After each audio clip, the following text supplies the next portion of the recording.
ॐ गणानां त्वा गणपतिं हवामहे कविं कवीनामुपमश्रवस्तमम् ज्येष्ठराजं ब्रह्मणां ब्रह्मणस्पतः नः शृण्वन्नोतिभिः ॐ श्रीमहागणाधिपतये नमः। ॐ वृषभं च शनीनां विश्वरूपमदाभ्यं बृहस्पतिं वरेण्यम् ॐ तद्विष्णोः परमं पदं सदा पश्यन्ति सूरयः दिवीव चक्षुराततम्। ॐ श्रीं ह्रीं ज्योतिर्ब्रह्माय नमः। Can everyone say Hare Rama Krishna 3 times? Om Hare Rama Krishna, Hare Rama Krishna, Hare Rama Krishna. Om Parasharaya Namah 3 times. Om Parasharaya Namah, Om Parasharaya Namah, Om Parasharaya Namah. Everyone say Om Khani Surya Aditya Om 3 times. Om Ghrunih Suryah Adityah Om. Om Ghrunih Suryah Adityah Om. Om Ghrunih Suryah Adityah Om. Om Ghrunih Suryah Adityah Om.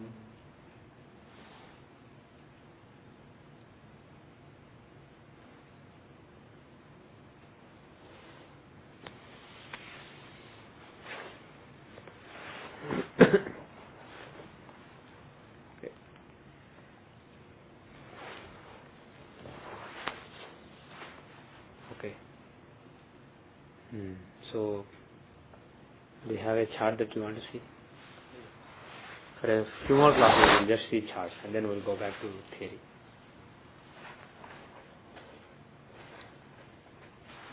Any interesting charts you want to consider? I started reconsidering all the previous charts. Yes, do that. Yes. We recently got 7.5 convention. Okay.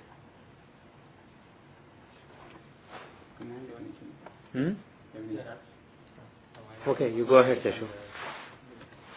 Give me a Secunderabad chart. Give me a Secunderabad chart. Unfortunately, it's not. Okay. It's an Ongole chart. Okay.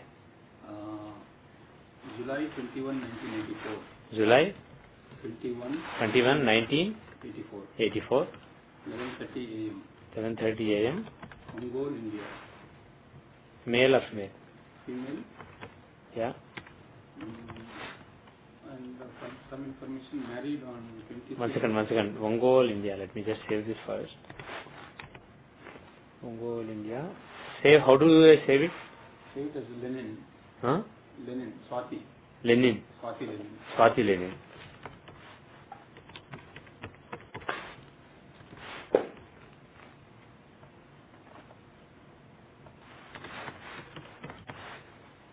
Okay. Now you can give me the data, the events. She's married on August 26, 2007. August 26, 2007. Recent. Came to US on December 22nd, 2007. Came to US December 22nd, 22nd. 2007. Oh, not immediately. Huh? 3 months, 4 months. Yeah. Was her husband already in US or was he in India?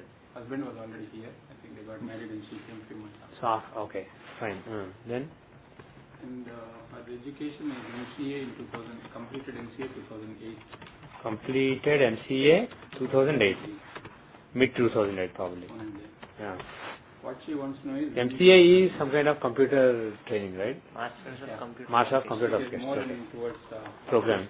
programming and application. Okay. She wants to know when she will have children. When children. Okay. Any other data? That's it? Other data, husband's date of birth is... Okay, we don't need that. That's about what it is. Yeah, we'll see based on her chart, we'll see. Okay. We'll start with this information. So, let me just repeat the data for those who are listening to the audio. The birth data is 1984, July 21, 11:30 a.m. Indian Standard Time, however 30 minutes east of GMT. The place is Ongole, India. 80 degrees 3 minutes east, 15 degrees 30 minutes north. And the Lagna should be, using Surya Siddhanta, Lagna should be 24.5 degrees approximately, and moon should be a little more than 7 degrees Aries. Lagna is 24.5 degrees Virgo. Okay. Now let us see. The first let us see if the time makes sense. First let us actually go directly to the Saptamsha, because the question is relating to children. By the way, the event data is 2007 August 26 she was married. 2007 December 22 she came to US, basically came abroad, and she finished her MCA, which is a master's degree in computer applications, Master of Computer Applications, which is a software programming degree. She completed that in mid 2008. Did she do any work? She is now working. Now working. Yeah. Okay. As a software engineer? As some QA. As a QA. QA in Okay. insurance company. QA in insurance company. She is working in an insurance company in QA, quality assurance, software quality. And then 7 years कुछ 2008 का MCA completed. Yeah. Maybe she went back and wrote her whole. Okay. Starting so. Must have been in last year of completion. Original time 11:30 AM. I'll save it. Okay, good. So this is the data we have. Let us see if it first makes sense. But before that, let us see actually how much can we just take a chance. Like in Google they say I'm feeling lucky button, right? Like that, do you just assume that the time is right? If Saptamsha Lagna is not on a border, we can directly proceed to give a prediction also, but let us see. Yeah. So if you see how much leeway you have in D7, if time is 13 minutes 7 seconds earlier or 4 minutes 36 seconds later, then the Lagna will change in D7. So the leeway we have is 4.5 minutes. Usually 4.5 minutes, it is possible that there is an error of more than 4.5 minutes, but usually 4.5 minutes is okay. Moreover, we are talking about later. Usually the time people give is, usually it tends to be a little before that. They basically find out later and note it down. So the actual birth time will be usually backward compared to the given time. And backward we have 13-minute leeway. So mostly this Saptamsha D7 Lagna is reliable. But let us, in any case, let us check. So marriage was in 2006 August 26. 2007. Oh, sorry, 2007. Sorry, my mistake. 2007 August 26. So does it make sense? Let us go to Vimshottari Dasha of Navamsha. Actually, leeway I got is 40 minutes. Saptamsha? Saptamsha. Yeah. Using Drix or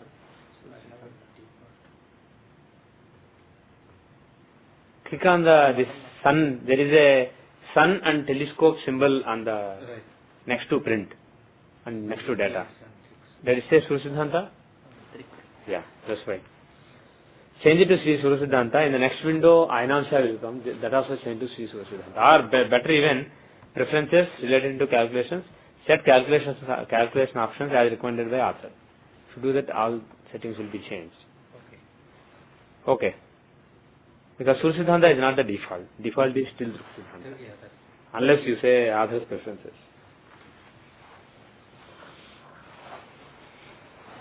Okay. So, does marriage make sense? Does the marriage make sense?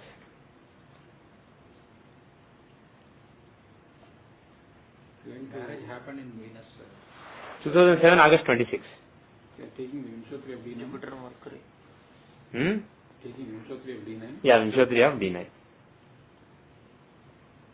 2007 August 26. Jupiter Saturn, sir.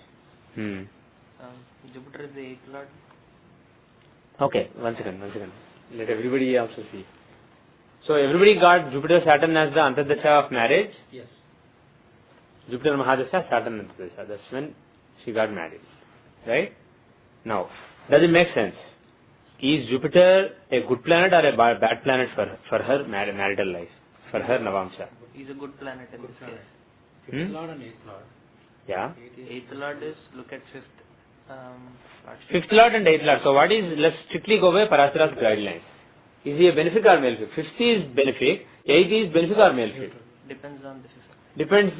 For eighth house Lord, the rule is, see the other house owned and the company. So other house owned is fifth. So on that count he is good. So fifth house ownership is good. Now the other one we are verifying. And that, basically that is non-committal. So you go back to this. So this is benefic. So eighth house ownership is also benefic on account of the other house owned. And the company. Whose company is he in? Lagna Lord. There is only one planet he is with, Sun. And Sun is Lagna Lord in Lagna. Is he benefic or malefic? Benefic. Of course he is very good benefic. So he is with a benefic. So in benefic company and owning another benefic sign, in that case eighth Lord becomes benefic. So Jupiter is basically a benefic planet, functional benefic. And he is giving a Raj Yoga with Sun. Fifth Lord and Lagna Lord are together in Lagna. That is a powerful yoga. So because of that, Jupiter Mahadasha is capable of bringing marriage. So capable of basically bringing blessings relating to this area of life in its dasha. Now, as far as the Antardasha is concerned, Saturn Antardasha, if the Saturn Antardasha makes sense? Seventh Lord in the seventh house. He is the seventh Lord in the seventh house. When you see seventh Lord, a planet being in one house or being exalted or be any Lord of any house, if he is exalted, he is in own house or he is aspecting the own house, then he becomes very auspicious for that matter. That is what Parashara taught. So, seventh Lord in the seventh house, he is a very strong candidate for giving marriage. Now, when I wrote an article on Rajiv Gandhi's example, where also similar thing happened. Saturn was the seventh Lord in the seventh house, same Lagna, Leo Lagna. Saturn was in Aquarius, and it was actually there also Saturn Antardasha in Rahu Mahadasha there. Rahu is the other seventh Lord. So Saturn Mahadasha gave marriage. So I said, yeah, Saturn is seventh Lord in seventh, so his dasha giving marriage is clear. So somebody, one person who listens to the audio, he wrote a long critique of that mail, and he raised some good points. He said, you are saying whether the planet is benefic or malefic, he is good or bad, you are paying attention to it. Then you said you are raising the bar, but you are not really raising the bar. Saturn is not really a benefic. You are looking at Saturn. So the thing is this. For Lagna, taking Lagna as reference, is Saturn a benefic or malefic in this chart? He is neutral. Why? Seventh Lord or seventh Lordship is not bad for Saturn. For a natural malefic, quadrant ownership is not bad. So for Saturn, seventh ownership is not bad. It is either neutral or slightly benefic. But he also owns the sixth house. So overall, he is a either neutral planet or slightly malefic planet. That is what you say for Saturn. But the thing is, when you see an event, you don't just see whether a planet is functional benefic from Lagna or not. Basically what it means is, Lagna is your overall personality in that area of life. So for that planet is conducive or not conducive. But the thing is, there is also a matter that you are interested in, apart from yourself, your relationship, your marriage, your dharma, your sadhana, like that, your career. You are looking at some other matter. So for that matter, basically, taking that reference, is the planet well disposed, is he auspicious for that or not? That also you can see. You can combine both. That is why Parashara also talks about functional nature. He says, auspicious planets, Shubha Grahas aspecting any house or occupying any house is good for that house. At the same time, he says, if the Lord of a house aspects it or owns it or is exalted, it is good for that house. So that also he says. So the bottom line is, you see the functional nature from Lagna, and apart from it, you can see the nature from that house itself. So here, seventh house, when you take the seventh house as Lagna, Saturn is Lagna Lord in Lagna. So he is very auspicious. So irrespective of whether a planet is functional benefic or malefic, if a planet is, if the Lord of any house is very well placed, strong, like own house or Malatrikona or exaltation, without too many afflictions, then that planet is capable of giving that result, no matter what. Because that is his agenda. But on that matter, on that count, if he is inauspicious for Lagna, because of that particular event, like because of job or because of marriage, the person's sense of self may suffer a little bit. He may not be good for the person's personality or character or sense of self. But as far as marriage is concerned, he is a very good benefit. So anyway, so as a matter of fact, if we see this chart, Saturn being the seventh Lord in seventh, he is a very powerful candidate for giving marriage. Actually, there are three really powerful candidates for marriage here. Sun, Jupiter and Saturn. Sun and Jupiter are functional benefics having a nice yoga in the Lagna and aspect in 7th house. And Saturn is 7th Lord in the 7th house. These are the two planets who are very powerful. Mars also, in terms of functional nature, Mars is also a Yokarka. He can also give results, but he is weak. Why? He is in an inimical sign. He is in Venus house and aspected by Venus. When a sign is aspected by its own Lord, basically that Lord has control over the sign, more control over the sign than normal. So Venus owns and aspects Taurus. And Mars is there. So he is not well placed. He is in an inimical house. Actually Venus is an Ajyatru of Mars in this chart. So even though he is Yokarka, he is not well placed. In some other chart, a not so well placed Yokarka may still give good results. But here, there are other planets who are better placed. So, you should expect, just looking at this chart, if you are looking at when the marriage will occur, you can expect Sun, Saturn and Jupiter periods. Those are the strongest candidates. If you don't see those, suppose you see Mercury Dasha, Moon Antardasha, something like that, what it means is something is wrong. Something is not adding up. There is some mistake. Like maybe Samadar Dasha is to be used in the chart. Sun is in Lagna, maybe Shashti Samadar Dasha is to be used. Basically there is some factor that we have missed. Like I said in a recent mail about the Charadasha, there are some parameters which still we don't understand. We are basically starting from scratch again and learning fresh. So this time we can take it easy. If we can't explain something, that's okay. We don't have to explain everything. The desire to somehow explain everything means you will end up justifying everything. If you want, you could actually in this chart, we can justify every planet for marriage. If you really look at it, right, you can justify every planet for marriage. But the thing is, we don't want to do that. We want to, for example, you can see who is Dharkaraka. Who is Dharkaraka? Dharkaraka is Sun, right? So Sun can give marriage, Saturn can give marriage, Jupiter is aspecting Lagna, he can give marriage. And you can say Mercury. How can Mercury give marriage? 11th Yeah, 11th Lord of fructification. And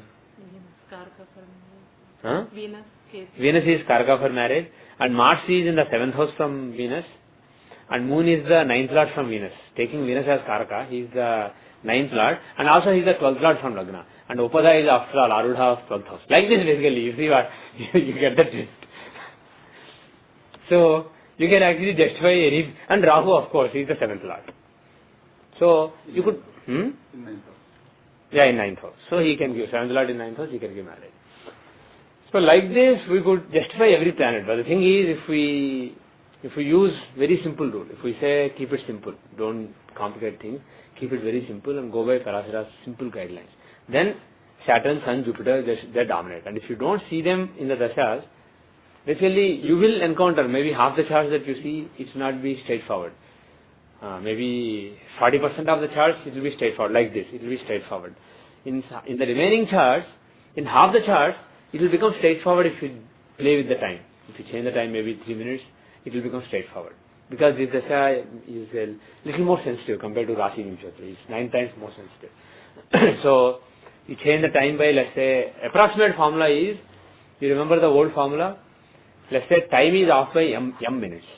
And let's say the duration of the first Mahadasha, the very first Mahadasha, where you apply the Asasham, is n years, let us say. Then the original formula was m times n divided by 4, the approximate formula, right? For m minutes, the error is mn divided by 4 days. That was the old formula. Now, times k, where k is the divisional chart index, like dk. So, for Navamsha, it is mn divided by 4 times 9. So, to do approximate calculation, what is the first dasha here? Mars. Right? 7 years. So, n is 7. And let's say m is 1 minute, or let's say 5 minutes of error. So, 5 times 7, 35. 35 divided by 4. 35 divided by 4. How much? 8.7 8.75. 8 and 3 quarters. times 9. Times 9.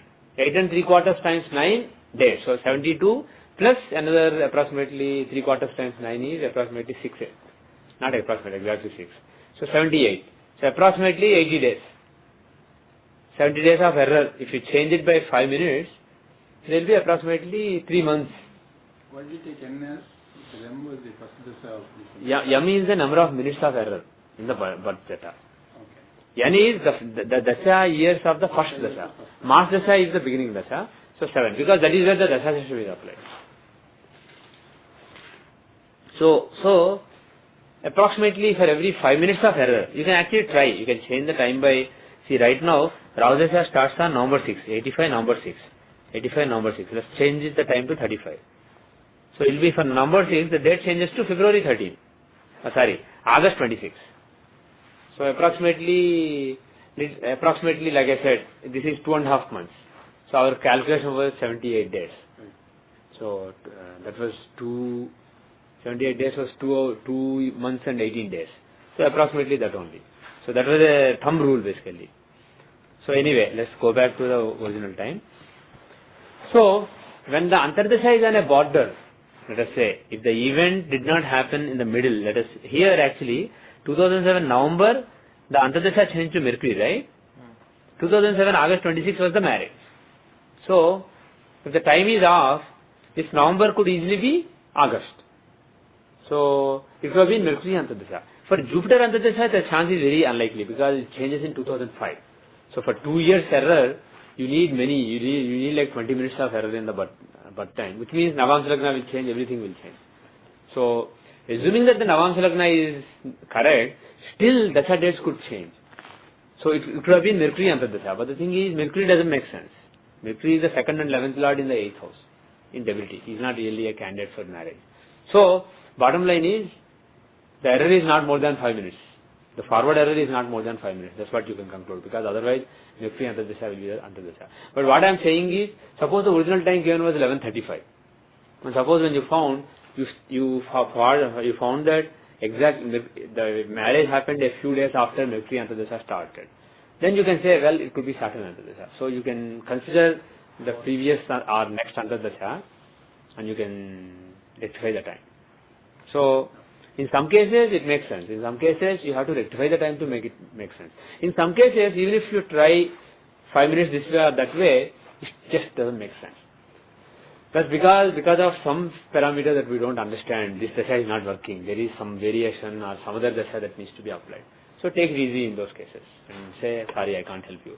And hopefully in future, as you keep looking, you will know the parameter, then when you revisit, it will make sense. So anyway, so this time basically makes sense. But the thing is, how much does it prove? Let us see the leeway we have in Navamsa. 5 minutes 15 seconds earlier, 8 minutes 34 seconds later. So what we saw proves that this is not wrong by more than 5 minutes, 8 minutes. But then the Antardasha we saw. It's not Mercury Antardasha. And we approximately calculate that Mercury Antardasha will come approximately 5 minutes later, 4-5 minutes later. So the forward error is not more than 4-5 minutes, backward error is not more than 5 minutes. So that is basically what we know at this point of time. Now, is there anything else we can do?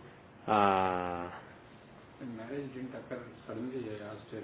Yeah. Not because I was thinking the 8th house involvement, I thought there is suddenness in it. Yeah. It's the case. Yeah. How did it happen? Normal? Because planned. Normal arranged. And planned. Yeah. Okay. The thing is, as far as Lagna is concerned in Navamsa, it has Sun and Jupiter. And as far as which shows elders, respected people, their role. And as far as 7th house is concerned, it has Saturn, the conservative, slow kind of planet. So this is more likely to be an arranged marriage than a love marriage or a fast marriage. So we can also see the Chardasha. How is Chardasha? Does it make any sense? Now the thing is, I have to mention one thing. Whatever I mentioned for Chardasha earlier, in a previous class, is basically the tip of the iceberg. You should read what Parashara gave for Chardasha. Basically, Rashi Dashas like Chardasha are interpreted based on 3 factors. One is in the natal chart. See the natal chart and see what the Dasha sign is, where the Dasha sign's Lord is. You see all those factors basically. Is the Dasha sign 7th house, or is the Lord in the 7th house, or is the 7th Lord in the Dasha sign? So you see that kind of analysis. The second factor is taking the dasha sign as Lagna, are there any interesting yogas happening in the natal chart? In the natal chart. That is the second thing. And the third is taking the dasha sign as Lagna, what is happening at the time of the event. When I say at the time of the event, the exact time of the event as well as at the dasha pravesha. Both are different variations of the transit. The transit chart when the dasha started and at the time dasha fructified. So you see the transit, 2 parameters in the transit, and you see 2 parameters in the natal. So you have these 4 different parameters. 2 times 2. So these are the basic factors you see for Charadasha. So here, what is the dasha that give marriage? Scorpio. Navamsya Charadasha. Go to Charadasha, yeah. Scorpio Mahadasha give marriage. Should we say Lord of Aquarius is Saturn or Saturn? Lord of Aquarius is both Saturn and Rahu. Why? Why do you say that? Why do you ask? I mean, the Rasi Dasa options. You have something. That gives you the standard. Oh, just click OK. I mean, if we have to change, we will change later. First let us accept whatever it gives. Scorpio. If you accept what we have Yeah. chosen here, Yeah. you're pretty much accepting that the 7th Lord is Rahu and not... Yeah. 7th Lord is Rahu. In such a case, Saturn... For Charadasha calculation purpose, if Saturn or Mars, one of the co-lords is in the sign itself, the other one should be taken. Yeah. In such a case, Yeah. by basically looking at the Vimsotari Dasa, we said 7th See, Lord... we are not saying Saturn is not the 7th Lord. Saturn is also 7th Lord. Moreover, he being in the house itself, he very strongly takes care of the house. When we calculate Charadasha, if we say Saturn is not the Lord, Rahu is Lord, we are not saying Saturn has nothing to do with the 7th house. Basically, to give a crude analogy, let me say, I always stay home. I always stay home and I don't go anywhere out. And who takes care of the house? Who gets groceries, etc. needed for the house? My wife does it. So, for the purpose of going out and getting groceries, my wife is the person running the house. But the thing is, it doesn't mean I'm right there in the house and taking care of the house. Like that basically. When Rahu is taken as the Lord of Aquarius in the Charadasha calculation, it doesn't mean Saturn is not the 7th Lord. For Charadasha calculation, to see how far away the planet is, etc., you take Rahu. But Saturn, it doesn't mean Saturn will not give the 7th house result. He will give the 7th house result, and his being in the 7th house is a blessing for the 7th house. Lord of any house being in that house is good for the house. So we no more want to see the strength of the planet and see who is the Lord, take the Lordship from there, taking... Strength also you do. See, Parashara's rules are, if one of the planets is right there, take the other planet. That is first rule. And then you see, after that you see who he is with, how many planets he is with, is he exalted or debilitated. Standard rules. Even for Narayan Dasa, when one of the planets was right there, our rule was to take the other planet only. This is the fundamental rule basically. Even for Arudha, when one of the planet is there, you take the other planet.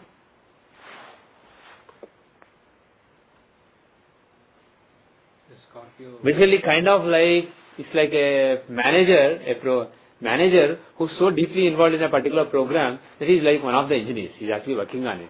So, if there is a co-manager, he'll be actually supervising. He'll be talking to people and supervising. He'll be playing the role of a manager a little more. And this person is so involved in the work. But the thing is he good for that work? Yes. If a manager is actually doing the work himself, he will actually get things done. But when you want a schedule, you go to the other manager. That is kind of what is happening here. Okay. So Scorpio Dasha, why did Scorpio Dasha give marriage? Doesn't make any sense. One thing is it has Karaka Venus, but apart from it, doesn't make any sense. Does it have any link with the 7th house in the Rashi chart? No. It has no link with the 7th house, except that 7th Lord has aspect on it. Dasha sign is aspected by 7th Lord, Saturn, by 10th aspect. Except that the link with the 7th house of the Rashi chart is very weak. But what is interesting is taking Scorpio as Lagna. See, Aquarius Dasha also could have given the marriage, but that would come much later in life. So she got married before that. And before that, if you see which Dasha is conducive, the beauty of Scorpio Dasha is there is a nice yoga between Lagna and 7th. Lagna Lord is in the 7th house, 7th Lord is in the Lagna. So taking Scorpio as Lagna, there is a very nice combination. Lagna Lord, 7th Lord, Parivartana. So that dasha is capable of giving marriage. In this case, you are not considering the Adhimitra and Adhisatru positions. For who? For Mars and Venus. I mean, Mars is still in a placement where it's very weak. Right. Now we are not taking Leo as Lagna anymore. We are saying the progress Lagna, Chardasha sign, Scorpio as Lagna. Then Venus is, yes, he is not a great planet, but he is the 7th and 12th lord. So he is basically a neutral or slightly malefic planet. And Mars is a benefic planet or slightly or neutral planet. So we are not talking about really malefic planets. And you are right, both of them are in Adhisatru Rasi. But the thing is, there is a yoga between the Lagna Lord and 7th Lord. And the options are, if this dasha did not give marriage, the Leo, if you compare with the Libra dasha, which contains Ketu, 2nd Lord Ketu, and the 7th house has Rahu, and the Sagittarius dasha if you take. For Sagittarius dasha, Lagna Lord is in the 9th house with 9th Lord, but 7th house has 8th Lord Moon, so it's not that great. Compared to those dashas, this dasha has the fresh combination. But the thing is, if depending on the calculations, if these dashas were shorter and Aquarius dasha came earlier, then Aquarius dasha would have been the best candidate for giving marriage. But then that was coming quite late in the life. It was coming at like 16 plus 27, 43 years of age. So, Venus, Mars, basically the Lagna Lord, 7th Lord, Parivartana, on the Chardasha sign, makes that Chardasha a candidate for giving marriage. And moreover, see the transits. With Chardasha, see the transits. So, if you make a transit chart for 2007, August 26, if you do that, yeah. If you see that, if you do that, you will see that Lagna Lord Mars is transiting in the 7th house, in the Rashi chart, Rashi transit. From Scorpio as Lagna, Mars was transiting in the 7th house, right? And moreover, who's transiting Scorpio? Jupiter. He is a benefic in the natal chart, both from Lagna as well as Dasha sign. He is the 5th Lord from Dasha sign as well as from Lagna, and giving a Rajoga in the Lagna, in the natal Navamsha chart. Right? Even from Dasha sign, he is a benefic. He is the 5th Lord. So 5th Lord occupying Lagna is very auspicious. So the Four Punya blessing is coming to the Chardasha sign. And Lagna Lord is transiting in the 7th house. So transits are conducive. This Jupiter-Mars yoga in transit is a nice yoga. And actually that yoga is very close also. If you look at the transit chart, within a couple of degrees they have a yoga. We are looking at the Rashi chart of the transit. Rashi chart of the transit. Yeah, they're closer. Because there was a physical event that basically events are, you are talking about a physical event. Physically the person got married to somebody. Something happened on the ground. So you can see transits in Navamsha, Vinchamsha, etc. also, but Rashi transit is the most fundamental and important thing. So Chardasha sign in the divisional chart you see, take that as a reference and see the transits in the Rashi chart. There should be some interesting combination for a major event to occur. And that is indeed happening here. So, both based on Chardasha and Vinshatri Dasha, it is making pretty decent sense. So, most likely this time is right. What else do we know about the person? For education. Yeah? Actually, before we do that, before we go to the education, let us just make the annual Tajika chart. 2007. 2007, because, yeah, 2007.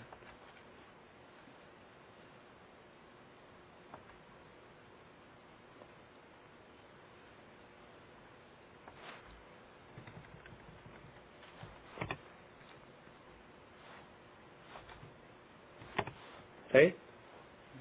Tajika chart 2007. So what do you see in it? Is there any good combination for marriage? Is there a chance of marriage?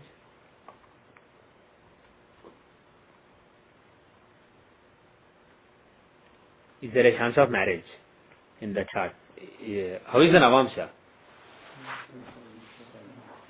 7th Lord in Lagna. Huh? Yeah?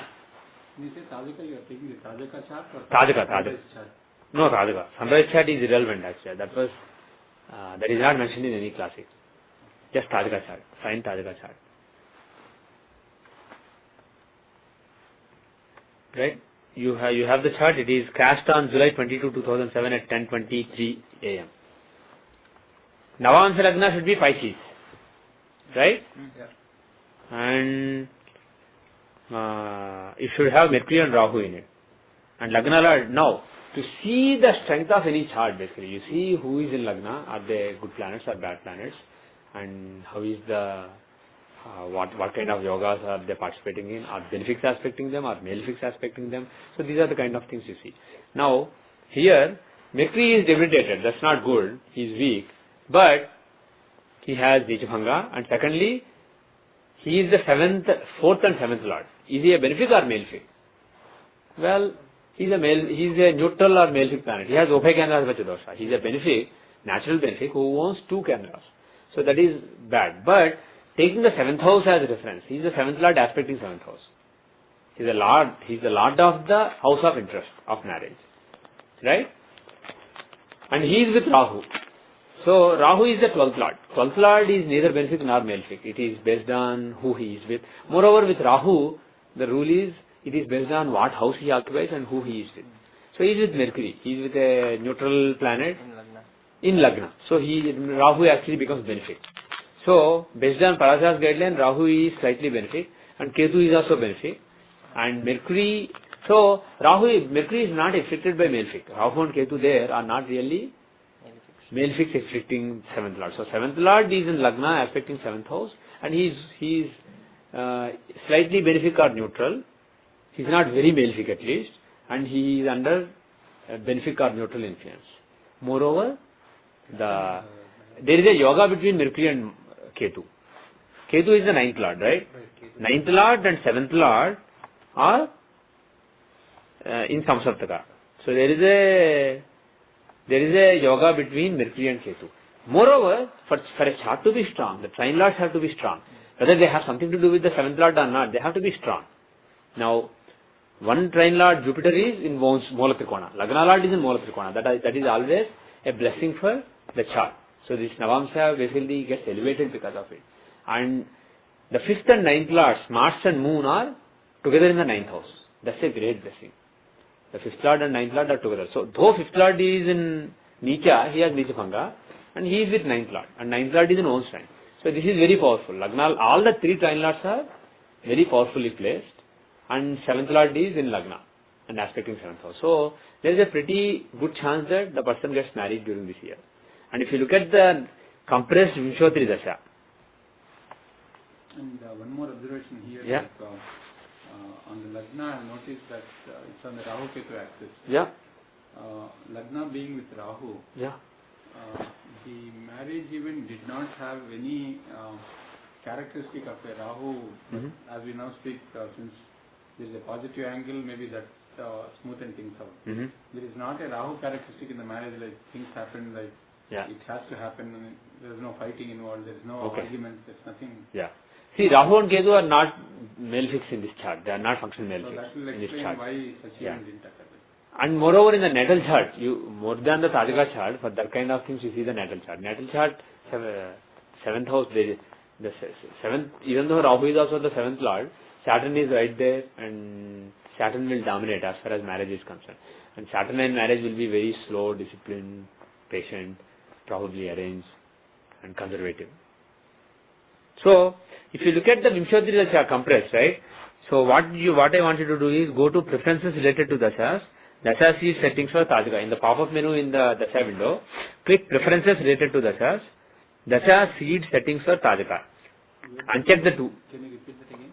The Dasha window, get the pop-up menu. Okay. Preferences related to Dashas. Under the definition of year. In that, there will be 2 things. Dasha seed settings for Tajika. Click that. Uncheck the 2 things. Basically, if you don't uncheck, what will happen is, instead of taking the nakshatra of moon in the Tajika chart, Dasha seed setting for Tajika. yeah, Dasha seed settings for Tajika dialog box will come. Uncheck the first 2 check boxes.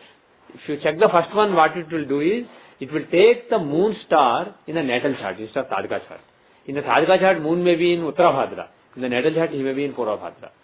So what people normally do is, they take the natal chart nakshatra and they progress it every year by 1 nakshatra. So suppose I was born in Purvabhadra. My first year, they call it Muddha Dasha, the Vimshotri Dasha variation. The first year it will be starting from Jupiter, Purabhadra. Second year, they progress it to Uttarabhadra, Dashas will start from Saturn. Third year from Mercury and so on. This is what traditional Tajika astrology does. Traditional Varshafal method is. But the thing is, when I tried Surya Siddhanta and the divisional Vimshotri Dasha, when I tried that, it was all nice. There was no interesting signal. Whereas, when I tried the basic Dasha in that chart itself, forget about the natal chart, throw away the nakshatra, and there is no real rationale for progressing the nakshatra every year by one sign. Because this is your progress, this is basically a progression of the, if you look at it as Sudarshan Chakra Dasha, this is a progression by a Rashi. So progressing moon by a nakshatra every year, there is no basis for it. It is just arbitrary. Somebody thought of it and it became the standard. So, if you uncheck those two boxes, if you basically look at the nakshatra of moon, if you see here, where is moon in the Navamsha? He is at 10 degrees Scorpio, which is Anuradha nakshatra. So Saturn Dasha is the first Dasha. So that is what it does. So which Dasha gave marriage? Mercury Dasha gave marriage. So marriage was Mercury Dasha, Ketu Antardasha actually. So makes pretty good sense. Mercury is the 7th lord, Ketu is in the 7th house. So Mercury Dasha, Ketu Antardasha giving marriage is, of course, Moon and Mars also could have given marriage. Moon is, even though he is 5th lord, he is debilitated, but Mars, he is really powerful in the 9th house.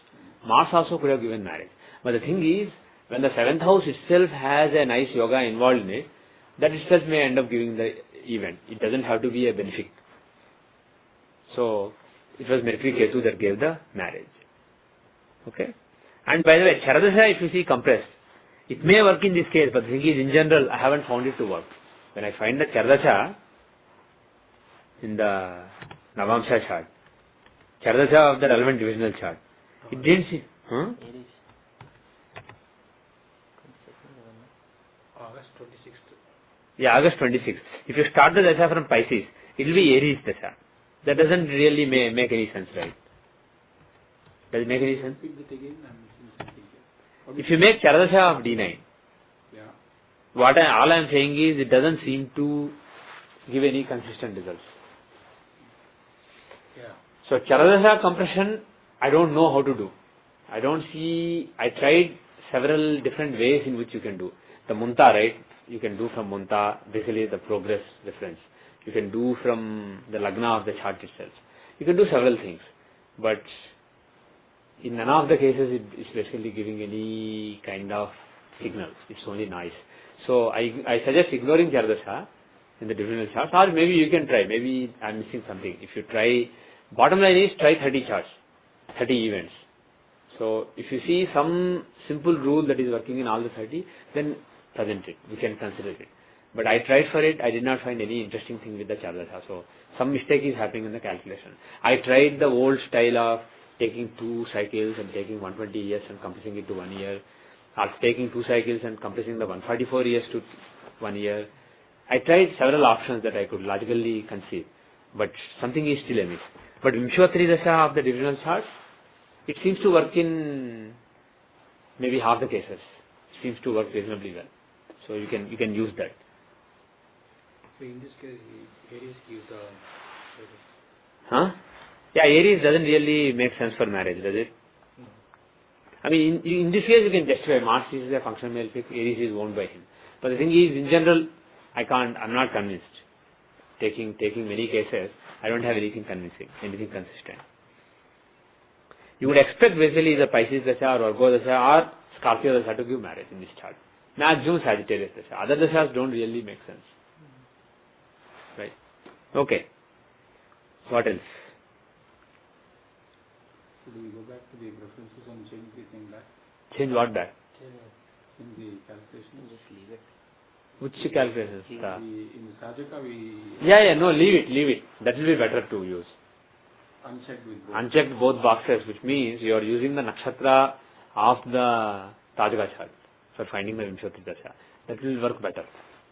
So you can actually apply that to not just that Dasha, but to all nakshatra Dashas.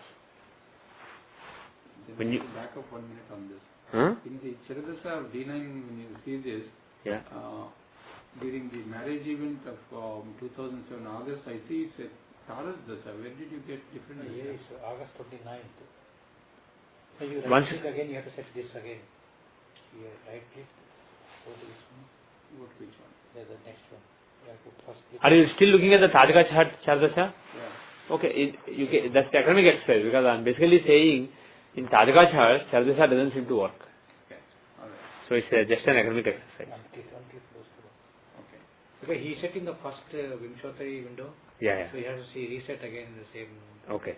See, the thing is, when you select the Dasha seed settings for Tadika, right, when you uncheck those check boxes, under it will say apply these settings to current Dasha, all Dashas, all Raj Dashas or Nakshatra Dashas. Basically, whichever category you are in, Nakshatra Dashas, Raj Dashas, other Dashas.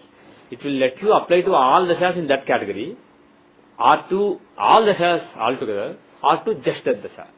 Default is just that Dasha. So when he changed it only for Vimshottari Dasha. So when he goes to Chardasha, it didn't apply to Chardasha. Basically for Chardasha, I don't have a recommendation whether to check it or not. Basically, if you check it, what it means is you are using the Munta, you are using the progress Lagna, the Sudarshan Chakradasha sign as the reference. That may work, but that doesn't seem to work in practice. But what I am saying is we don't know what works. Whether the actual Lagna of the divisional chart works or Munta, we don't know. So I don't have a recommendation on whether to check the boxes in Raj Dashas or not. But Nakshatra Dashas definitely do. But Okay. Just taking a lesson out of this. Yeah. Should we use all Dashas when we go for the Tajika? Mm-hmm. When we get that Dasha seed setting? Yeah, I say all Nakshatra Dashas. All Nakshatras. That is what I do. Other Dashas, I don't have an opinion. So there is no need to change anything when you don't have an opinion. Okay. Now, what else? Okay, so we are, okay, by the way, what does that tell us? 2007 Tajika chart, if you look at when will Navamsa Lagna change in this Navamsa chart? If you do that, it is 3 minutes. 3 minutes 54 seconds earlier, 9 minutes 45 seconds later. So overall we have a 4-minute window forward and approximately 4-minute window backward. So plus minus 4 minutes is the window we have. Okay? Of course we could do more mathematics and say Mercury Ketu really makes sense. On the other hand, Mercury Venus doesn't make sense. Mercury makes sense. So for the Tajika compressed Dasha, you could take the window of Mercury Ketu and see when that applies. The event should be in that period.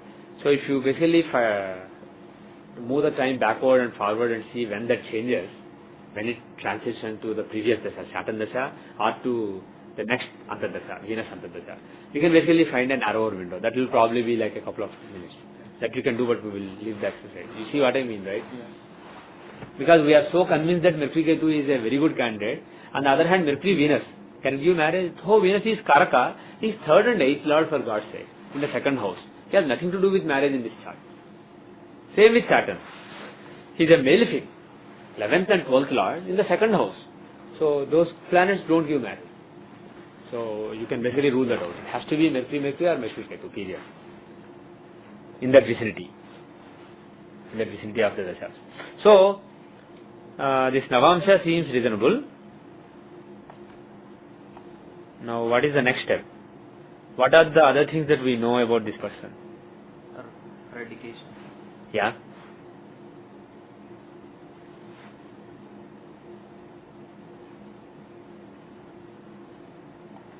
Education. So, completed MCA in mid 2008. And actually came to US. Let's see, came to US in December 2007. Huh? We start already? Okay. Okay. Let's start the recording. Let us actually go to D4. We know that the person came abroad in December 2007, right? So let us see how things are in that period. First, let us go to Vimshottari Dasha. Let us go to the D4 Vimshottari Dasha. 2007 December. Does it make any sense? Rahu. Vimshottari Dasha. 2007 December 22.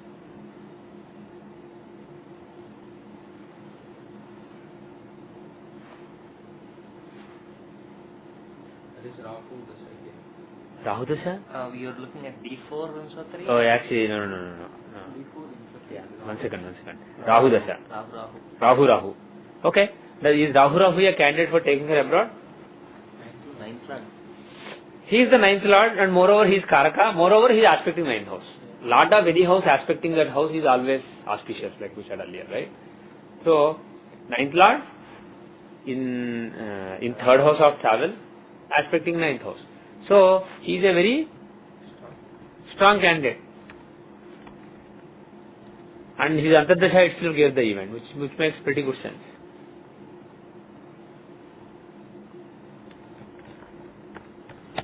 So this is again, this probably won't confirm the time any further than we already know.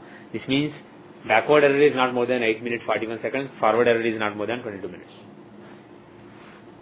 So, but the thing is we are seeing things that we expect. So we can be more confident that the time is right. This is not, matching the events. yeah, it's matching the events quite easily. So.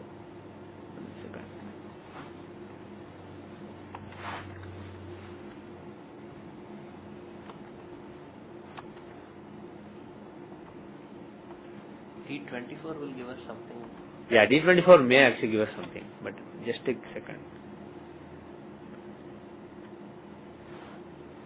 So let us actually check the Charadasha also, just as an academic exercise. Charadasha of D4. Saturn and Mars are stronger, which is correct. Okay. So what Dasha gave to her abroad? Pisces. Pisces Dasha took her abroad. Does it make sense? Pisces Dasha took her abroad. Does it make any sense?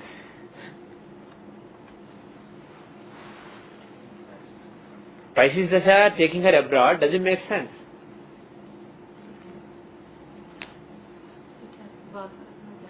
Yeah, it has 7th Lord and Padaka Lord Jupiter is in it. And who is aspecting, see who aspects in the natal chart. If you remember the other chart, 7th Lord Saturn aspected the Dasha sign Scorpio when she got married. Here, who is aspecting that sign? Saturn has a full aspect on it, third aspect. And who is Saturn? 9th Lord, 9th co-lord. The 9th Lord, who is joining the 12th Lord, Venus. 9th Lord Saturn, who is joining the 12th Lord Venus, is aspecting the Dasha sign. And it contains Badhara Lord. So it can give marriage. Moreover, taking that as the Lagna. If you take that sign as the Lagna, how is the 12th house?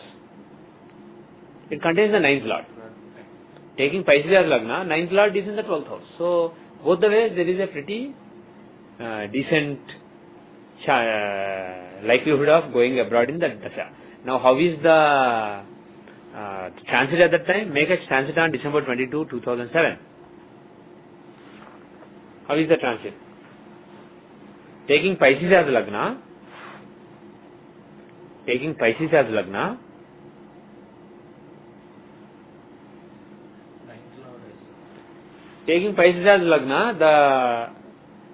the 12th house contains 12th Lord Rahu. Basically any house, if the Lord is transiting in that house becomes powerful. So from 12th house, from Pisces, 12th house Aquarius is transited by Rahu. The other 12th Lord Saturn is aspecting it. So, and he is with the 9th Lord Ketu. So basically the 12th and 9th Lords, both the 9th Lords and the 12th Lord are on the 12th house axis.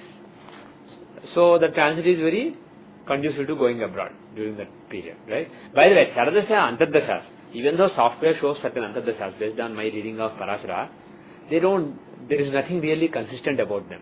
So don't use the Antardashas. We still need to figure out how to use the Antardashas, whether the calculation is right or not, and if the calculation is right, how to use it. We don't know, I don't know basically. So I don't use Antardashas myself. So I don't want you to waste time looking at the Antardashas and somehow making sense of it. No need to make sense of something that has no sense. It will eventually make sense. So what I do is I just check Vishwatari, I just check Charadasha, I see the natal chart, take the Dasha sign as Lagna, and then I go to transit. And usually something interesting happens in the transits. If you get the right Charadasha, something interesting happens. And in some cases software makes a mistake with Saturn versus Rahu, Mars versus Ketu. So you can, because I coded what I had for Narayan Dasha. I did not change it based on Parashara's Chardasa rules. There are slight modifications. Parashara's Chardasa rules are, if one of the lots is right there, take the other one, and then see the count of planets they are with, and then exaltation. So obviously by extension debilitation, so he didn't mention. And then he said the basic strength of the sign itself, like compared to mobile signs, fixed sign is stronger, compared to the Jyot sign is stronger. That, and finally whoever gives more years. So these are Parashara's guidelines. But the thing is, in many cases I see, especially the last two rules of Charasthira Disvabhava, when I break the rule, because we have that rule versus number of years, when we combine them in an intuitive way, I find basically better results. So what I concluded is, I don't really know objectively this is how I should program, I don't know yet. So when I don't know it, why should I change it basically? So I let it be what it was earlier, basically the Narayan Dasa rule taught by Sanjay Ji, which is very similar in most cases. So because the first few rules are the same, it will give the same strength in most cases. So Chardasa calculated by Jehora in most cases is fine. But in an odd case, you may want to experiment. If things are not lining up, you may want to experiment with, especially if Scorpio or Aquarius Dasha has already happened in life. If you change the lordship, it will change the Dasha year. So even instead of happening in Pisces Dasha, it may happen in Aries Dasha or Aquarius Dasha. And maybe it will make better sense natally as well as transit, because we have transit thing here.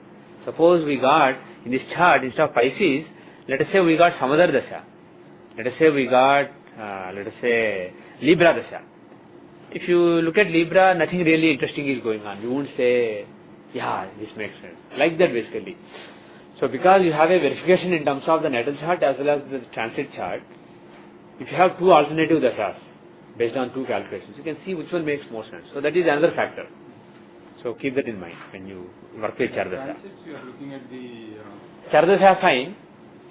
I am taking Chardasa in the divisional chart of interest and Chardasa sign as Lagna, and seeing the Rasi transits at the time of the event. Okay? Rasi transits at the time of the event. So then you basically get a good idea. Okay. Any other factors? We will directly move on to D24 now, because it will get interesting. Now we will have some options. In D24 the leeway we have is 3 minutes 32 seconds earlier, 1 minute 39 seconds later. So now both the previous sign and the next sign are possible. Within the rectification we have done, still within those limits, we can go back to the previous sign and more importantly to the next sign. So let us consider which one makes more sense. Let's go to Chardasa. There is no use when there are three possibilities. The Chardasa at the time will be three different Chardasas. So instead Vimshotri Dasha, let us see. D24 Vimshotri Dasha.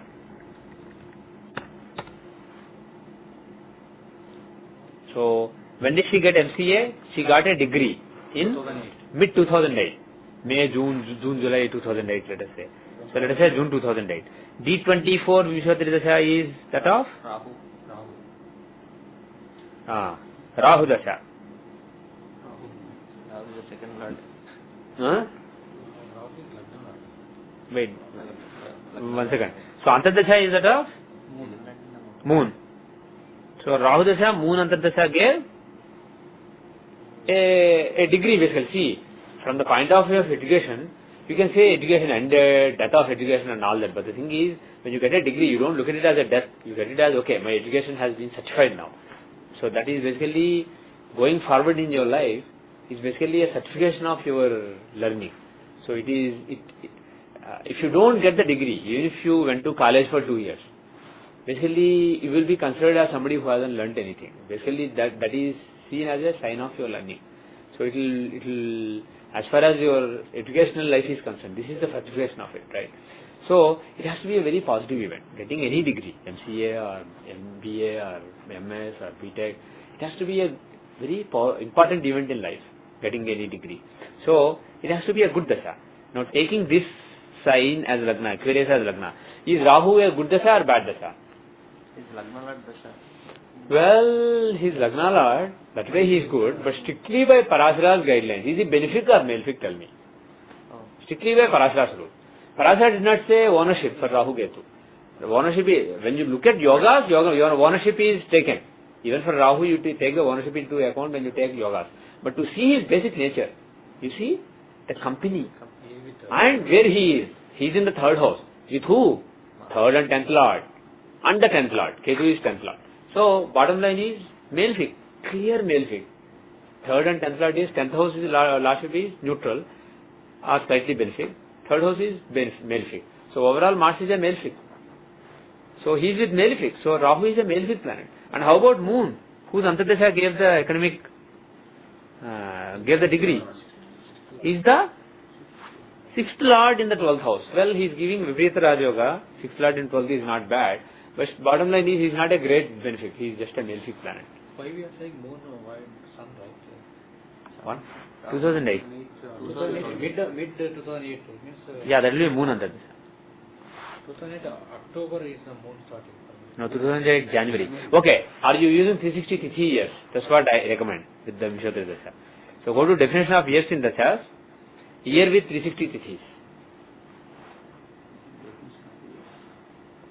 Definition of year in Dashas, year with 360 Tithis, and it will ask current Dasha or what? Select all Nakshatra Dashas. For all Nakshatra Dashas, I suggest using 360 Tithi years.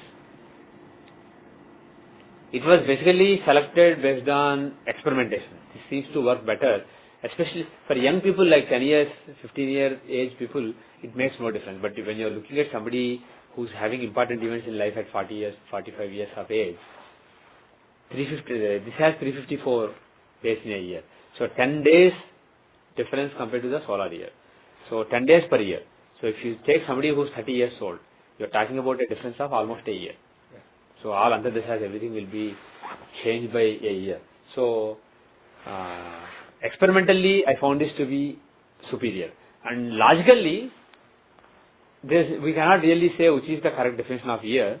But the thing is, you are talking about moon-based nakshatra dashas, and Tithi is based on moon, so it makes sense. And moreover, there was one quote from one Upanishad which said, I think Mundaka Upanishad, which said the longevity in Kali Yuga is 116 years, approximately 116 years. And if you take the 116 years, some months, and if you take the 120 years of this type, 354 day years, in terms of the regular years that we use, in regular use, it will turn out to be 116 years, whatever number was mentioned in the Upanishad. And third thing is, when the Pandavas went for Vanvasa and Ajnatavasa, when they came back, they said that their Ajnatavasa was done because they were using the 360 Tithis as 1 year. The definition of 360 Tithis as 1 year, and they said it is all done. But then Duryodhana said, no, but there are compared to the solar year, it's basically lagging behind by a certain number of days every year. So he took those into consideration and he said, no, it's not done yet. So Duryodhana argued for the solar years, and Dharmaraja, Bhishma and Krishna argued for the 360 Tithi years. So there is some evidence from the past that at some point of time people were using the 360 Tithis as 1 year. Even now in Islam 360 Tithis are considered to be 1 year. But for all festivals etc., we line up, we use 360 Tithi years, but we line up with the solar years. Every now and then, every couple of years we get the Adhika Masa and then they are lined up. But for the Dasha calculation in Nakshatra Dasha, I recommend this Dasha. So when you change it, did you get January 2008, January 14 or whatever? Good. So Rahu Moon giving a degree does not really make much sense, right? Now let us see when will it make sense. Can it be Aquarius or Pisces? Which one will make better sense? If you take Aquarius, right, still Rahu is, if you take Capricorn, the previous sign Capricorn, Rahu is still with the 4th and 11th Lord Mars, who is a malefic. But he's the second Lord though. Well, earlier he was the first Lord. First is even better. Yeah, but for a master's degree, second house possibly can make. No, MCA is not master. MCA is master. like master. MCA is after 3 years or 4 years of graduation. Yeah. Now let us take a step back. Whether bachelor's degree is indeed to be seen in 9th house, whether master's degree is indeed to be seen in 2nd house, we don't know for sure all these things, right? We've been working with a lot of assumptions. So more than that, basically. That first house, 4th house for elementary, then 6th from there, 6th. Where did that come from? That is from the SJC tradition. So Whether it is really reliable or not, we have to test with lot of charts. I'm not saying it doesn't work, I'm not saying it works. But what is more important is, Parasara never talked about master's education or bachelor's education, but he talked about benefits giving good results, malefics giving bad results. So, at least, if in that dasha and antardasha something good happened in her education, something important happened, it has to be a good dasha and antardasha. So that basically is the fundamental, right? So, for Kritika and Lagna, Rahu is second lord with the 4th and 11th lord. He is with Mars. Mars is a malefic. So again, Rahu, the Mahadasha lord, is a functional malefic. He is not really well placed. And Moon, he is the 7th lord in Lagna. Is he a benefic or malefic? This is Krishna Paksha. So Moon is a natural malefic, and owning a quadrant is not really bad for him. So he is either slightly benefic or neutral. But the thing is, again, nothing really great is showing. On the other hand, try Pisces. Let's add a minute and a half. How much was it? 1 minute 29 seconds. Okay, let's add, 1 minute 39 seconds. So let's make it 11:31:40 or 45. Let's make it 11:31:45. 85 based on natal D24. I'm just adding a note so that I'll remember later. Okay, so now is Rahu a benefic or malefic according to Parasara's rules? Oh, he's a benefic. He's a why? He's with the second lord. Second and ninth lord. Mars is second and ninth lord. Right. Second lordship is neither benefic nor malefic. It depends on the company and the other sign. So ninth lord, is ninth lordship owner benefic or malefic? Benefic. Hmm? Benefic. Yeah, ninth lordship is benefic. So Mars is a very good benefic in this chart. Actually, if you remember Parasara's guideline for Pisces Lagna, he's a bigger benefic than even Jupiter. Because Jupiter, even though he owns Lagna, he owns a quadrant, 10th house. So he is slightly malefic. His beneficence comes down. So Mars is the biggest benefic for Pisces Lagna according to Parasara. And Rahu is with him. So Rahu behaves like his company and the house he occupies. Second house is neither benefic nor malefic, and he is with a benefic planet there. So overall Rahu is a strong benefic. Rahu is a benefic, Mars is a benefic, Ketu is a benefic. Right? Yep. So that is one thing. The other thing, Moon. How about Moon now? He is the 5th lord. Again, he is a benefic. Moon is a 5th lord and he is aspecting the 5th house. So when a planet owns and aspects a house, he will give very good results relating to that house. And the main event is determined more by the Antardasha than the Mahadasha. Mahadasha has to be conducive. Antardasha is the main determinant. So just like Saturn Antardasha gave marriage, here Moon Antardasha gave academic degree. So 5th house is aspected by Moon, 5th lord. So she got a degree in that period. Now, assuming that the second house actually shows what kind of education masters was done, Rahu is still in the second house and he is with Mars. Mars, Rahu, Ketu will show, the Ketu influence is there. So it shows some technical education, computers, etc. Rahu, Ketu there. Okay? But the thing is, the second house link can be found for so many lagnas for Rahu. So instead of going by that, let us go by the fundamental that the Dasha and Antardasha have to be of some good planet. So here, Rahu giving the 9th house results because he is with the 9th lord. Moon giving the 5th house result because he is the 5th lord aspecting 5th. There Dasha Antardasha, as per D24 Vimshatri Dasha, he gave a very important event in her academic life, basically getting a degree. Now, you can say getting degree is a tangible thing, so we want to see Arudhas. I don't know how to find Arudhas in the divisional charts yet. I'm still experimenting. When I have something, now the thing is, we went back and forth on so many things, so many times. Now, whatever we put out, it has to be final. I don't want to basically change it again. So this is something that should stay for a while. So, Vimshottari of divisional charts, I'm basically comfortable. Chaldasha I'm comfortable. Other things I'm still not comfortable. So Arudhas I'm seeing some interesting things, but I will share only after a few months, after maybe at least a couple of months. Mars Dasha would also be a good Dasha for her education. Mars Dasha is, yes, Mars Dasha should be a good Dasha. Mars is a benefic planet. The only blemish with Mars is he is a Maraka, second lord in the second house, so he is also a Maraka. So actually a Maraka can give bad events. When Maraka, a planet who is a Maraka, and is Rahu a Maraka? Rahu Ketu are not markas. I want you to remember the rules for marka. What are the rules for marka? Second lord is a marka. Seventh lord is a marka. And planets afflicting second or seventh can become markas, especially second, if they are male fixed. So Rahu Ketu are not male fixed strictly going by Parasara's rules. They are benefics. So their situation in the second house doesn't make them markas. But Mars, on account of just being the second lord, even though he is a benefic, he is also a marka. So, because Mars is, apart from being benefic, has markatva, his dasha may be ending.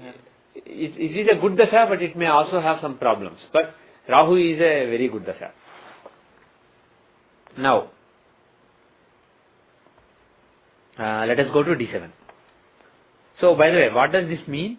The time is off by 1 minute. Approximately 2 minutes, 1 and 3/4 minutes. And we have already changed it by 1 and 3/4, so it's unlikely that there will be further errors. So probably we are in a half-minute window. Or it's either this time or next half minute. It's probably not more than that. So we have a reasonably well-rectified chart now. So let us see the... Yeah. Actually, you know what? We forgot one thing. Let's go back to 2007 annual chart. 2007 Tadika chart. We forgot to check one thing, just for completion. So that this case study will be fully complete. Okay.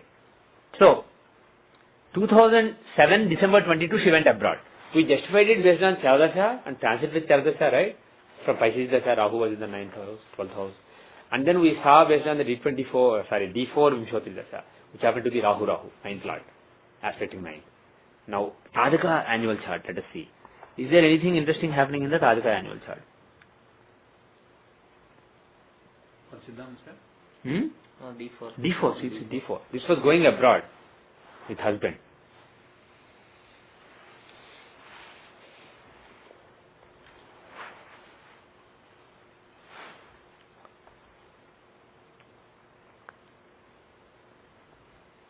Anything interesting? Do you see, does it make sense that she would go abroad during this year?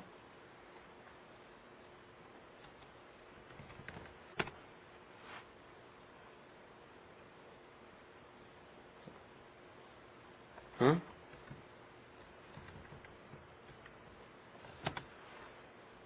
Is there a combination in this chart that tells you that she may go abroad during this year? In the Lord in Lagna. Yeah? In the D4 chart. In the D4 chart, 7th Lord. 7th Lord, who is also Badhaka Lord. So 7th Lord and Badhaka Lord is in Lagna. And what else? The 9th house contains Rahu with 2 male fixes. Right? So the 9th house contains 2 male fixes and with Rahu. Rahu is the Karaka. So that can also show going abroad during the year. And which Dasha gave it? Let us just check the Dasha, and if it makes sense, we will move on. Which Dasha gave the event? Make the D4 Vimshotri Dasha. What was running on December 22? Mercury Dasha gave, took her abroad. Does it make sense? A long travel in Mercury Dasha. He is the Badhaka Lord in Lagna. Now let us go back to the, now let us go to D7. We can see the annual chart of 2008 to see the MCA, but the thing is we don't know if it was before birthday or after birthday. So we'll skip that, the Tadika chart for the D24 event. Let us go to the D7.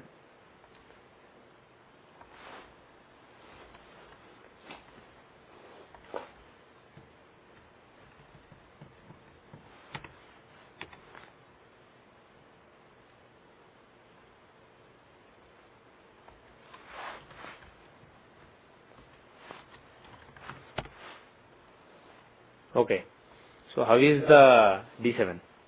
Is it a strong chart or weak chart? In general, as a chart itself. Who are the good planets, who are the bad planets? What is going on in the chart? Is the chart strong? First, Lagna. Is Lagna strong? Who is aspecting Lagna? Lagna Lord. Only Sun is aspecting Lagna. Full aspect I am talking about. Other aspects there may be. So Sun has full aspect on Lagna Lagna Lord, is he strong or weak? He is weak. He is in a enemical sign or neutral sign? He is in Saturn sign. Saturn is right next to him. So he is a temporary friend. He is a normally enemy but temporarily friend. So he is in a neutral sign. So it's not that bad. You understand what I am saying? Yeah. So if you see the compound relationship of this planet, you see highlight Rasi, relationships, compound relationship of Sun. You see that Saturn and Rahu are neutral planets to Sun. So Sun is in neutral sign. Right? So Lagna Lord is in a neutral sign, not too bad. He is in a Kendra. Is Lagna Lord being in a Kendra good? Yes. Yeah. Good. Lagna Lord being in a Kendra is a And good that thing. too, Saturn is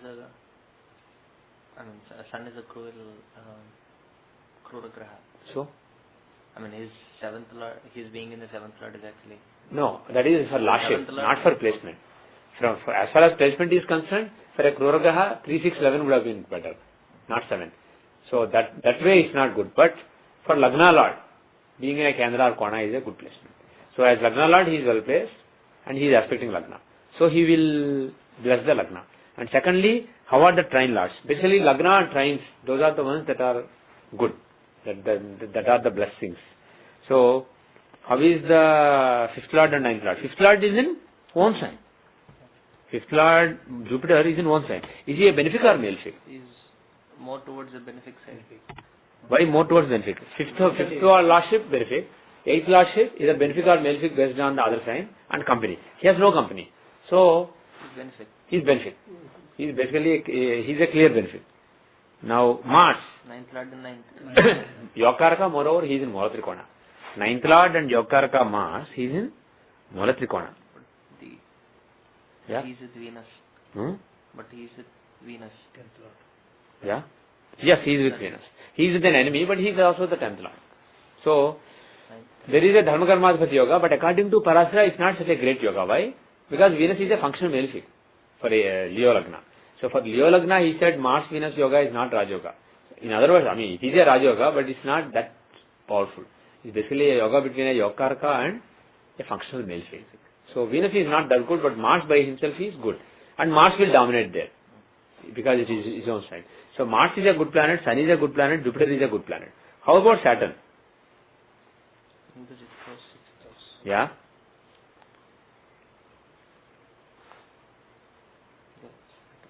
Sixth, seventh lord. For me? Yes, that.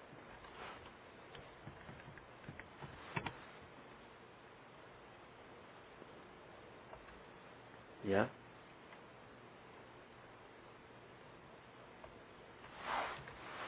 As a seventh lord, Saturn is good, sir, but as sixth lord, he is not that great. Okay. In terms of functional nature, Saturn is, as a 7th Lord, he is slightly, it's not so bad, but 6th Lord is bad. So overall, he is a malefic planet. But the thing is, his placement in 6th house, is it good or bad? Good. A malefic placed in a Dusthana is good. So he is actually, he's a well-placed planet there. Saturn is a well-placed planet. So overall, this chart is not actually bad. Mercury is also a functional malefic, but he is placed in the 12th house. So functional malefics are placed in bad houses, and good planets are placed in good houses. This is basically a good chart. The spoilers are, Venus is a spoiler, he is a malefic afflicting Yogaraka. He is the main spoiler in this chart. Now, what is the dasha running right now? Based on the D7. Right now, what is the dasha? Jupiter. No, Not in right now. It's Rahu till April. Yeah. So until now, Rahu Dasha is running. Is Rahu a great planet? Not really. He's okay. He's a badly placed malefic, so he's okay. But he doesn't have much to do with children. So he is not that conducive to getting children. But Next Dasha is good. Jupiter. what is the next Dasha? Jupiter. Jupiter Dasha. And is that a good Dasha? Of course it is. Because he is the 5th Lord in one sign. So, even though he is in the 8th house, doesn't matter, he is a benefic. So, Jupiter and Mars are particularly good in this chart. And Sun also, being the Lagna Lord aspecting Lagna. So, those planets can give children. So, Jupiter Antardasha, there is a Chance. powerful chance. So, before 2013 May, there is a very strong chance in the next 2 years. So until this April there is hardly any chance. From then 2 years there is a very strong chance based on Vimshati Dasha. Now in this chart the Lagna Lord is in the 7th house, right? Sun, the Lagna Lord, is in the 7th house. So Dishattra Samadasya applies. So we don't know for sure how well conditional dashas work in the divisional charts. I have seen some examples, they seem to work, but we don't know for sure. So just as an experiment, let us see how Dishattra Samadasya is. So the dasha running right now is Saturn. In 2012 end, Rahu is running right now. And then Sun will come. So in the late 2012 and early 2013, some Sun will run based on Dishattra Samadasya, which we don't know whether works or not, and based on Vimshati Dasha, which we know mostly usually works. Based on that, Jupiter is running. So I am optimistic for the next 2 years. So let us make 2011, 2012. Yeah, that's enough. 2013 is not needed. 2011 and 2012 Jataka charts and see if Saptamsha shows any interesting combinations in any year. For me? Yeah, no. Oh, you want Chardasha? Actually, we didn't check Chardasha. Let's check Chardasha. Let us go to Chardasha. Chardasha of D7.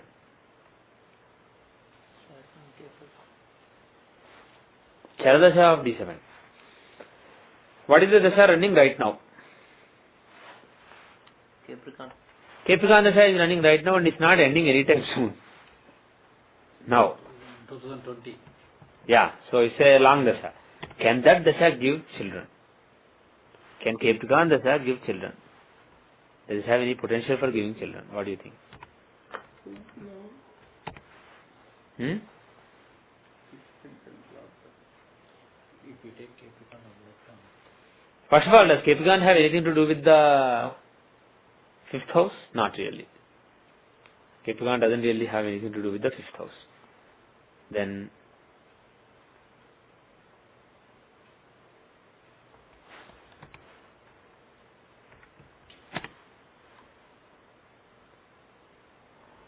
Capricorn doesn't have anything to do with the 5th house, and so that way we have nothing. We don't have anything interesting.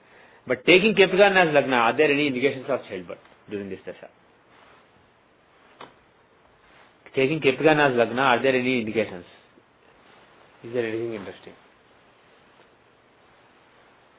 Well, if you take Capricorn as Lagna, Lagna Lord is in Lagna. Always for any sign actually. The Lord of the sign basically being in the sign, or Lord of the sign being in Mula Trikona, or Lord of the sign, Dasha sign being in exaltation, is good for that Dasha. So basically, as far as Chardasha is concerned, the goodness of Capricorn Dasha is, it is one of the signs, one of the 2 signs in this chart, or one of the 3 signs in this chart where Lord of the sign is right there. So from that point of view, Capricorn Dasha is a good Dasha. Moreover, the 5th house should be good. The 5th house, it has an exalted planet. An exalted planet being in the 5th house is good. Exalted planets and planets in Mula Trikona being in either Lagna or being in the house of interest is always a blessing. So that is one of the rules for judging Raj Dashas. So a planet in one sign in the Lagna Dasha sign and in the 5th house an exalted planet being there is a chance. But the thing is, it's not like a crystal clear case where you say, yes, this makes sense. So we don't see that in this case, but the 9th Lord is also yeah. expecting, I mean, if yeah, the 9th Lord. But the thing is, the 9th Lord is also the 6th Lord. So he is a neutral planet. Okay, taking Capricorn as Lagna, Mercury's aspect is not particularly great. He is simply a neutral planet. So his aspect is not of that interest. Saturn being there is of interest. Moon being exalted in the 5th house is of interest. So Saturn's transit has to be a good transit. The childbirth can occur during a good Saturn transit. Because he's the Dasha sign Lord, right? So from Capricorn, if you take Saturn's transit, he has to have a good transit. For example, also say moon transit also can be. Yeah, but that changes every day, so there's no need to take this into account. Yeah, finally when child is born, moon may have a good transit from Capricorn. What I basically meant is if the planet in 5th, transit of planet in 5th also can be. Yeah. Moon in this case is not. Yeah. Basically, Venus is the 5th Lord. He's the Yokarka from Capricorn. So my feeling is Saturn and Venus will have a good transit at the time of the childbirth. So probably when Saturn is in the sign of Libra, basically that will be Dasha sign Lord exalted. One of Parashara's rules is if Dasha sign Lord is either in own sign or in exaltation, either in the chart or in the transit chart, then the Dasha, then good events can be given. So, Saturn, when he comes to the sign of Libra, there is a chance of childbirth. So at the same time, if Jupiter is also having a good transit, like he's in the 6th house or something, because he's Karka all set, and he is an important planet in the natal chart. So probably when Saturn is in Libra and Jupiter is in Taurus, and when Venus also has a good transit, either in Taurus or Libra or Pisces, when Venus has or Cancer or Capricorn, when Venus has an interesting transit with respect to Capricorn, and Jupiter is in Taurus and Saturn is in Libra, that is when probably this Charadasha will indicate the childbirth. And let's go to the Tajika charts now.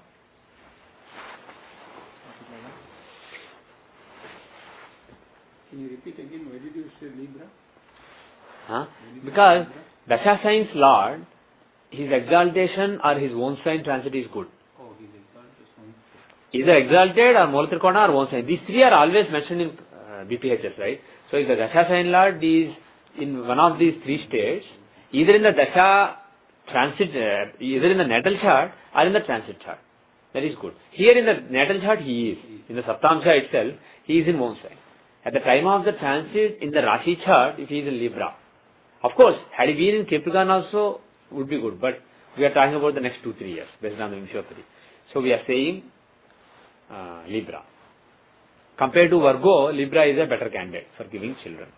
Now let us see the... 13 April around 2013 April. Let us, before jumping to conclusions, let us just see the Tajika charts. Tajika chart and see the Saptamsha. For 2011? Yeah. First 2011. See the 2011 chart and see is there anything interesting.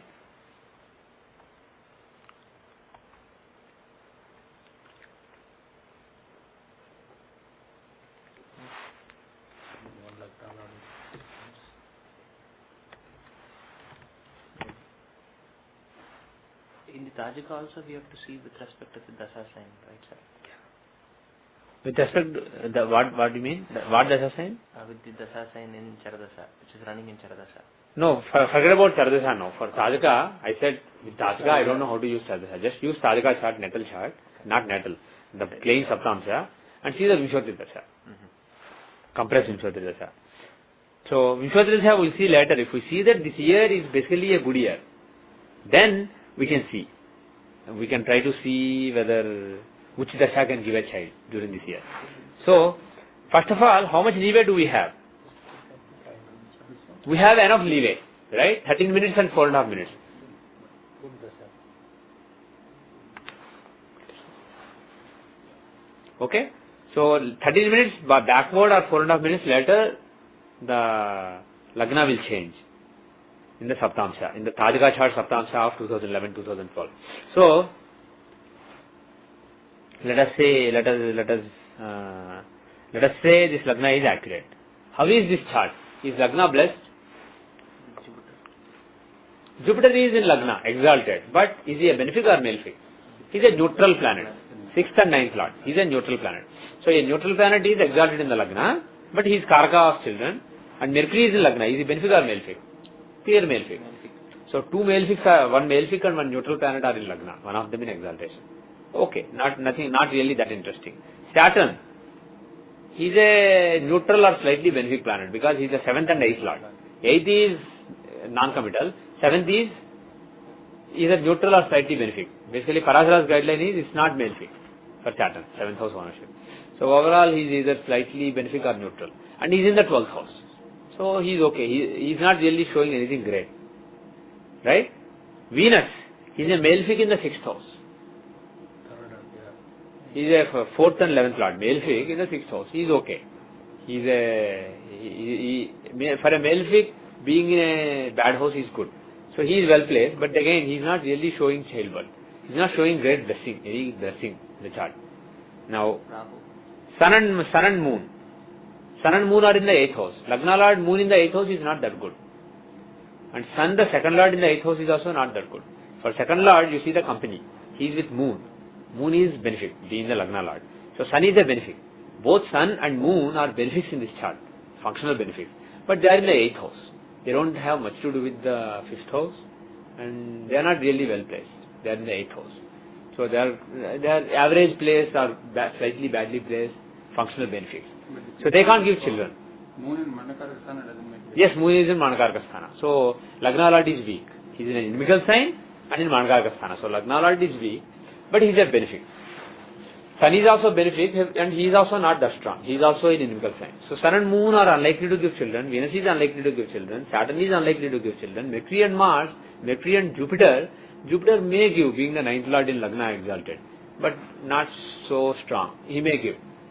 Rahu, is he benefic or malefic? 8th Lordship, you don't look at that. For Rahu, you see where he is. He is in the 5th house. He is in a Kona. So he is good and he doesn't have any company. And the only, right, he doesn't have any company. So overall, he is a benefit. So Rahu is actually in this chart, according to Parasara's guidelines, is a benefit. So his being in the 5th house is good.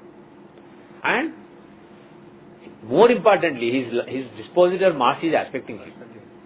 He is the Yokaraka aspecting 5th house. 5th Lord aspecting 5th and Yokaraka. He is the single planet who is really auspicious.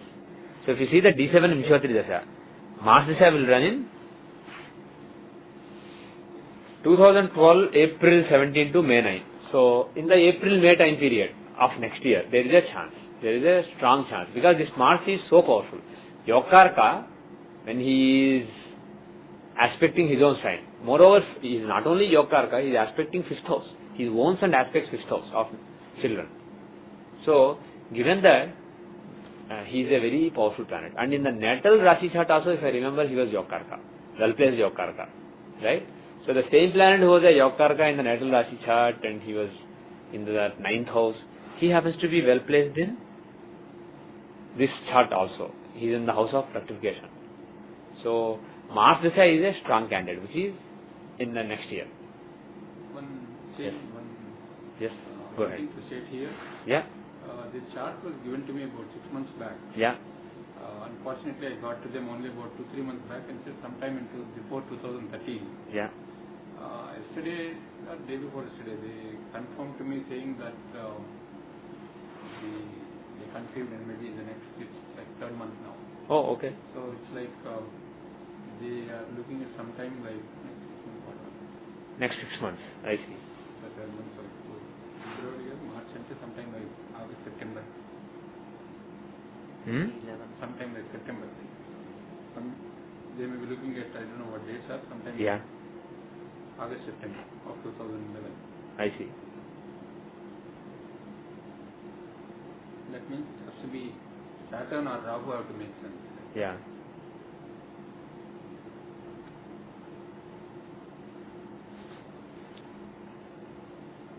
I didn't narrow down to this, but I said it before 2013. Yeah. So, So in February, it was already 3rd month, right? correct. You said so another 6 months. So August time frame. August, September time frame. Okay. So it could still be Jupiter because we said Jupiter has a capability to give. He is the 9th Lord exalted in Lagna, right?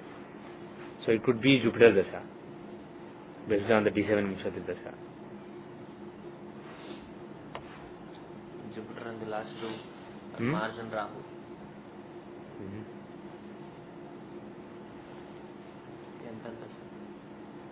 Okay.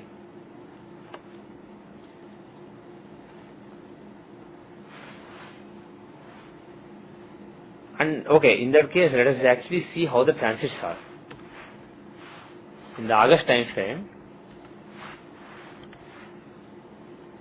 August 15th, sir. yeah, let's say August 15. How are the transits?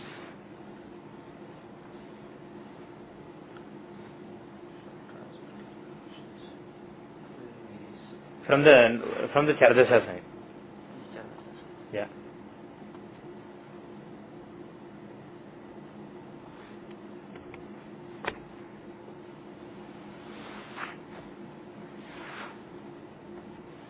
Rahu transits in today. No, he aspects it. No, this is Rashi of transit. Rashi. Rashi. Rashi transit from the natal Chardasha sign, which is Capricorn, containing Saturn and Rahu in the sign. Right. Actually, was the Lagna also on Capricorn Hmm? on that day? Why are you looking at that? That is irrelevant, right? Just as a reference sign. No, you are taking the Rasi transit of Rasi transit of approximately, let's say, August 15, 2011. Yeah. Where? Second house. Yeah.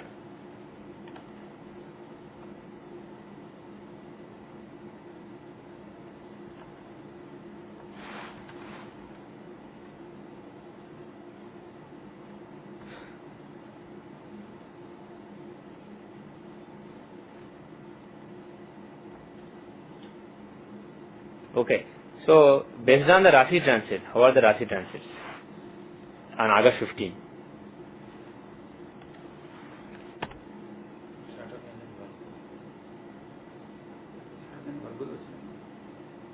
Hmm?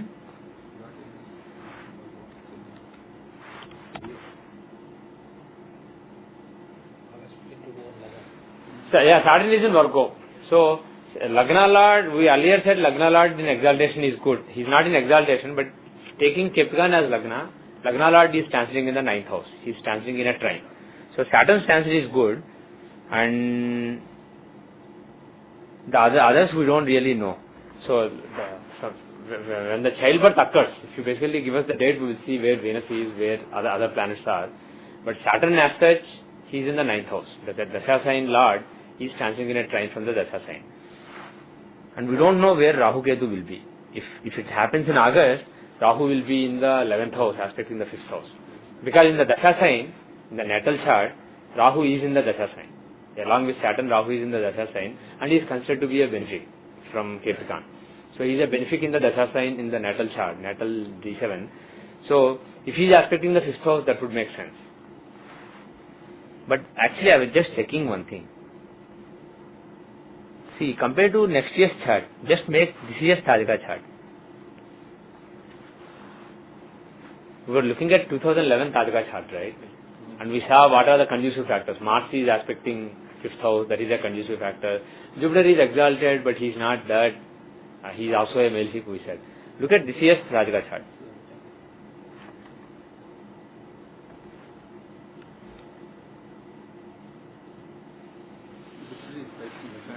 Look at the Saptamsya. No, the thought occurred to me that we are talking about August, September. What if it happens earlier? Because birthday is on July 21. What if it happens a little earlier and this year itself? So does this year's chart actually have any indications of a childbirth? In 2011 chart, the indications were there but not very strongly. So that made me curious. So I made 2010 Tajika chart, something we did not consider earlier. Because he didn't tell us they already conceived. We were looking at the next few years. So, when you knew day before, sir. Huh? But I only knew day before. Yeah, I know, but we knew just now after seeing the chart. So I actually, before I showed the 2011 chart for you, I actually checked the 2012 also first. I checked 2012, it wasn't interesting. Then I checked 2011. It was a little more interesting, but not really great. But check 2010. So just going by the principles, which are still we are building, so we can't be confident. But going by these charts, it seems to me like 2010 itself may give a challenge of 2011, before the birthday basically. Why? Because look at this Saptamsya. What is going on in this Saptamsya?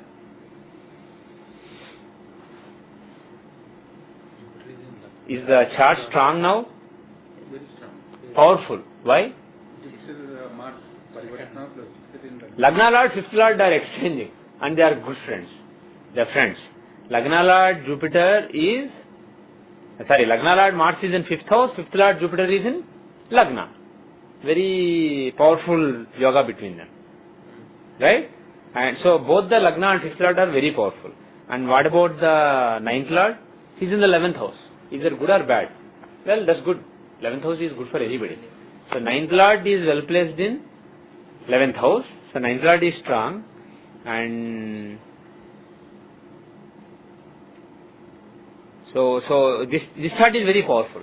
Basically, compared to the next 2 years charts, if you look at this Tajika chart, you can say, yes, this year can give a child. And based on the Vimshottari Dasha, the Dasha of Jupiter already started.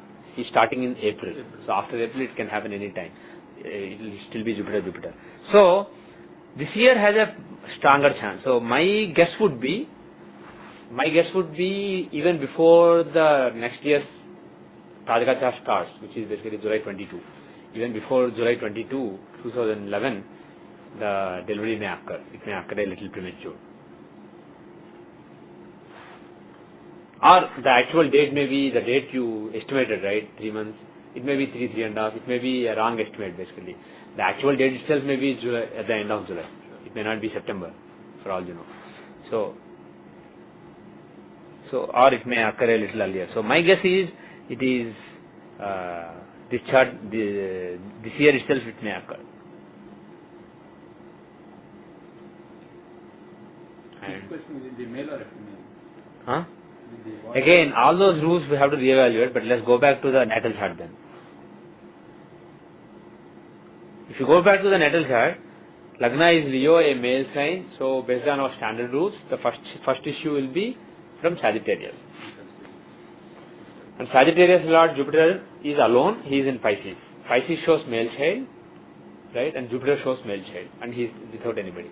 So likely a male child. That is what we see based on the rules that we are used to, and this Saptamsa chart.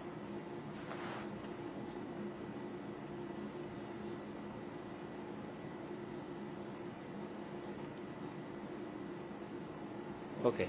Any other comments?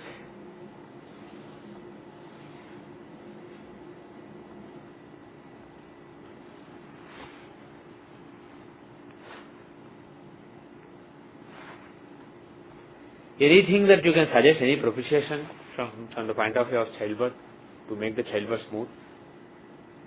Who's the best planet in this chart from the childbirth point of view?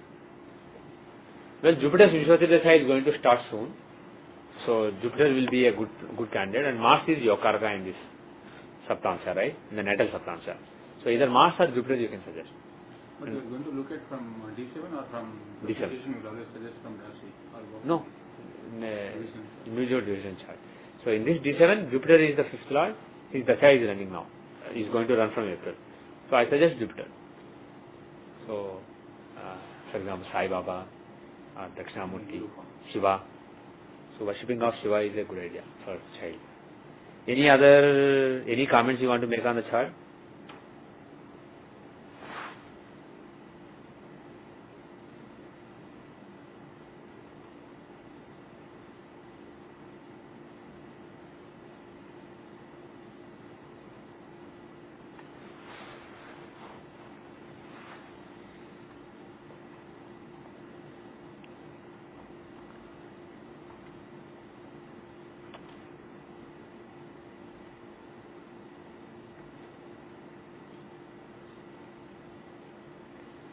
Anything else? Any other comments? Okay. Okay, then we will end the class with that. Om Loka samasta sukhino bhavantu sarve dharmika jana sukhino bhavantu yavad bhumandale sanatan dharmo vardhatu visheshatah bhartakhande. Om sarvam Shri Krishna arpanamastu. Om Shanti Shanti Shanti.